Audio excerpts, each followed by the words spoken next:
नमस्कार दोस्तों, स्वागत है आप सभी का आपके अपने YouTube चैनल आरती न्यूज़ गुरु पर। और आपके साथ हाजिर हो चुकी हूँ मैं आरती शर्मा एक नई वीडियो को लेकर। दोस्तों, आज जिस टॉपिक को लेकर मैं आई हूँ वह एक टॉपिक है कि सीबीएसई एग्ज़ाम 2021 ट्वेल्थ के एग्ज़ाम 2 दिन पहले प्रधानमंत्री जी ने घोषणा की कि वह जो है अब नहीं होंगे, छात्रों को प्रमोट किया जाएगा। तो छात्रों के मन में सवाल था कि हमें किस मूल्यांकन के आधार पर प्रमोट किया जाएगा। तो आज इसी पर चर्चा करेंगे, क्योंकि छात्रों का कहना है कि प्री बोर्ड की परीक्षाओं को लेकर हम जो है वो इतना सीरियस नहीं होते, क्योंकि इनके मार्क्स जुड़ने नहीं होते, सिर्फ हमें ये देखने के लिए हम कितने तैयार हैं। तो छात्रों का ये मानना है। तो आप चलते हैं, वीडियो को शुरू करते हैं। दोस्तों देखो, पहले जो था, जब पहली लहर से हम जूझ रहे थे, उससे उभरे तो स्कूल कॉलेज खुले, तो स्कूलों में प्री बोर्ड की परीक्षाएं हुई 10वीं और 12वीं की। 10वीं के छात्रों को प्रमोट कर दिया गया है। अब 12वीं की बारी आती है, तो 12वीं जो है वो कैरियर बेस पे होता है, क्योंकि अगर आपको किसी यूनिवर्सिटी में जाना है तो हर यूनिवर्सिटी का एंट्रेंस एग्जाम अलग होता है और आपको जो है वो अच्छी परसेंटेज चाहिए होती है। तो छात्रों का मानना है कि जब प्री बोर्ड की परीक्षा होती है तो हम जो है वो इतना सीरियस नहीं होते, क्योंकि प्री बोर्ड की परीक्षा को जो है वो देखा जाता है कि हम जो है वो एग्जाम्स के लिए कितना तैयार हैं और हमारी कमी क्या है, हमारी कमजोरी क्या है। तो उनका मानना है कि यदि ये एग्जाम जुड़ेंगे तो हम संतुष्ट नहीं हो पाएंगे। दूसरा विकल्प ये भी रखा है कि यदि स्थिति अनुकूल होती है, क्योंकि तीसरी लहर की भी आशंका और वो जो है वो ज़्यादा बच्चों पर अटैक कर रही है। तो इसमें ये भी देखने वाली बात है कि आगे जो है वो अब सरकार क्या करेगी, क्योंकि सरकार ने अभी जो फैसला लिया है वो ठीक ही लिया, क्योंकि इतने लाख छात्र यदि अगर उनकी परीक्षाएं होती तो अभिभावक भी साथ में आने थे, टीचर्स भी उनके, तो अगर कोई भी पॉजिटिव निकलता तो सभी के लिए चिंता का विषय बन सकता था। तो इसके लिए भी।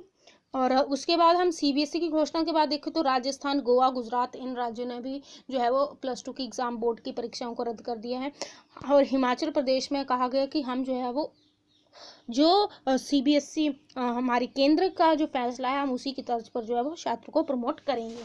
अब देखने वाली बात यह है कि जमा 2 के बाद बाहरी संस्थानों में मेरिट ना बनने से उन्हें मनपसंद शिक्षा से वंचित रहना पड़ सकता है। ये बात भी इम्पोर्टेंट है कि यदि मेरिट अच्छी नहीं आती है तो जो अगर आपकी जेएनयू में पढ़ने की इच्छुक है, पीयू में पढ़ने, डीयू में, तो दिल्ली यूनिवर्सिटी, पंजाब यूनिवर्सिटी, तो वहाँ पे एंट्रेंस एग्ज़ाम होता है। तो किस प्रकार से बच्चे जो है वो अपनी मनपसंद शिक्षा से वंचित रह जाएंगे, क्योंकि आगे कोई जेईई की तैयारी करेगा, को कुछ बहुत है आगे ये, और ये चिंता जो है वो अभिभावकों की जायज़ भी है। दूसरी ओर जून का महीना चल पड़ा है, 3 तारीख होगी।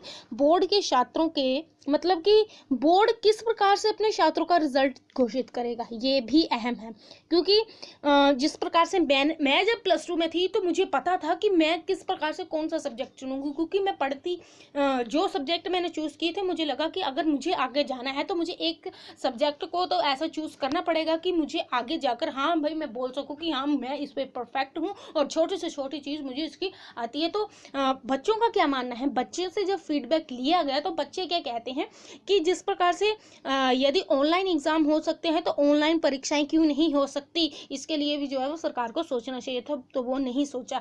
और दूसरी बात यह है कि आधे बच्चे कह रहे हैं कि गधों और घोड़ों को एक बराबर कर दिया गया, तो ये ठीक बात नहीं है। तो दोस्तों मुझे नहीं पता कि गधों और घोड़ों को एक बराबर कर दिया है क्या कैसा है, ये आपका मानना है, लेकिन हमारा मानना है कि यदि सरकार ने कोई फैसला लिया तो ठीक, क्योंकि ये समय की मांग है, ऐसा करना समय की मांग है। तो इसमें आप लोगों की क्या राय है मुझे कमेंट बॉक्स में अवश्य बताइएगा। और अगर आप किसी एग्ज़ाम की तैयारी कर रहे हैं तो मुझे कमेंट बॉक्स में बताइए। कोई टॉपिक से रिलेटेड आपको डाउट हो तो आप अपने टीचर से भी कंसल्ट कर सकते हैं। और चैनल पर नए हैं तो चैनल को सब्सक्राइब करें और वीडियो को ज़्यादा से ज़्यादा शेयर करें। धन्यवाद दोस्तों।